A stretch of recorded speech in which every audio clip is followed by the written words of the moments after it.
Okay, and so for the big baddie of Blackwing Lair, we have Nefarious, and he has two main phases during this fight. So you'll talk to him, Let the games and then he'll get super begin. excited, and we get to fight phase one. So phase one will have these Drakonids coming out of these two halls. So you see both sides, them coming out. They'll stream out. They need to be picked up and tanked. We'll end up having two tanks on each side. Most of them can be AoE DPS down. The chromatic ones are the most dangerous, and we'll need to take some extra hits and some extra melee damage to kill. Everyone is just going to be focused on killing these during the first phase. There's about 20 Drakonids that come out from each side, I believe.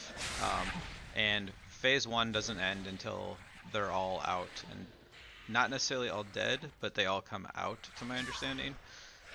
You can also see that I'm getting hit by shadow bolts, so that shadowy figure over there is Neff. He just likes to throw out some extra shadow damage during this phase.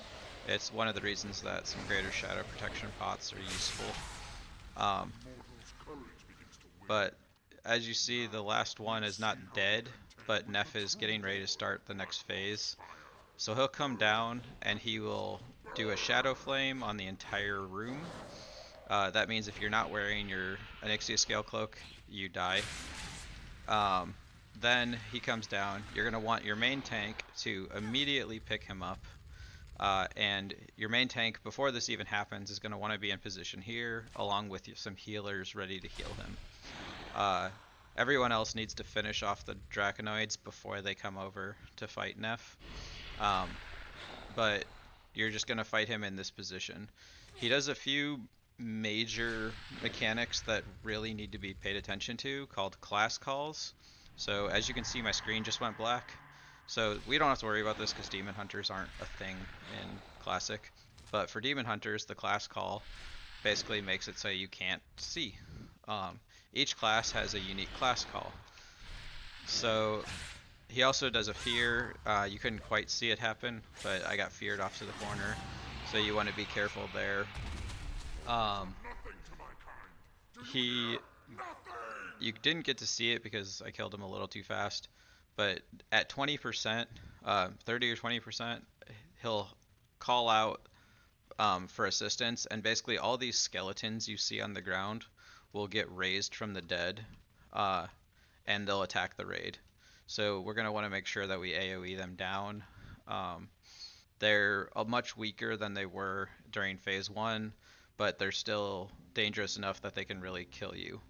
One of the main things that will kill you is if a class call has just happened and then we get him down and these come out at the same time. Certain class calls can be extremely deadly in that situation. So probably the best class call, if we get really lucky, that would be happening for our raid group is like a druid class call. So we just basically lose one healer, because the druids get put into cat form, and it's probably the least effect on our raid entirely.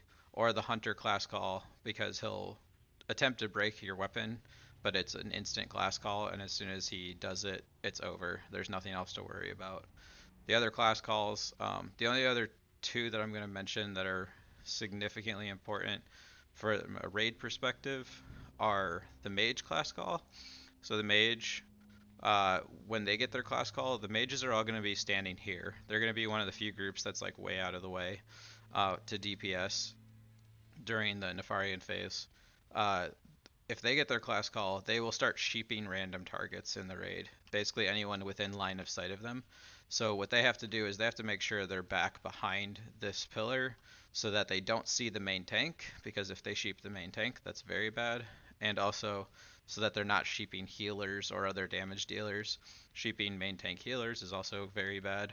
Um, so just basically while your mage class call is going on, you're hiding back here and making sure you're not going to bone the raid. Warlock class calls. So warlocks are going to be the other class that's separated a little bit. They're going to be over at this purple diamond. The warlock class call drops, I believe it's two infernals on every warlock. So they will, or for every warlock, and those will stun whoever they fall on. So the warlocks are going to want to be careful, but we're also going to want to pick them up. So our off tanks will try and pick up these uh, infernals right away, and we want to switch to DPSing them down pretty much immediately. Other than that, the class calls, going through them real quick. So the warrior class call puts the warriors in berserker stance, and they take increased damage even beyond just the berserker stance increased damage. So that's going to be extremely heavy heals on the main tank. A good time to pop last stand as the tank, cooldowns, things like that. Um, the rogue class call will teleport the rogues in front of Nefarian. Uh, so that means you're in risk of getting breathed on and cleaved and different things like that. You should be able to vanish out of it if you can evasion tank for a little while on one of them if we have multiple rogue class calls. If you have the improved sprint that breaks things, you can use that to break out of it. For the priest class call, it makes any of their direct heals rather than healing, they do damage. So we have a lot of priest healers. That's going to be a pretty heavy effect on our raid. They can still shield and they can still use renew. So they're going to want to do that. The hunter class call, as I mentioned earlier, breaks whatever ranged weapon is currently equipped. Um, all the hunters are going to want to macro to swap out their weapons right before class calls happen. Again, class calls are on a timer, so make sure you do that. You're also going to want a second weapon just in case you screw up, because it really sucks if you just have to melee the rest of the fight. Um, Druid class calls, put them in cat form. Oh, Shaman class calls, those are another big raid wiper if we're not paying attention.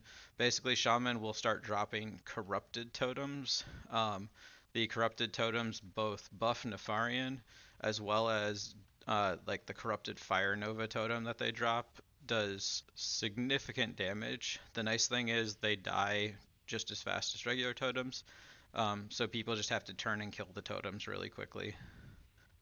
Uh, I may be missing one, but I'll post it in the description if I missed one. Those are like the most important ones that I can think of, though. Um, Other than that, after the mobs have been risen from the dead and we AoE them down again, uh, we'll go back, finish off Nefarian. He doesn't have any new mechanics at 20% or anything like that, so it's just going back to doing what we were doing for the last 80%. Finish him off, and Blackwing Lair is done, and then we can all celebrate.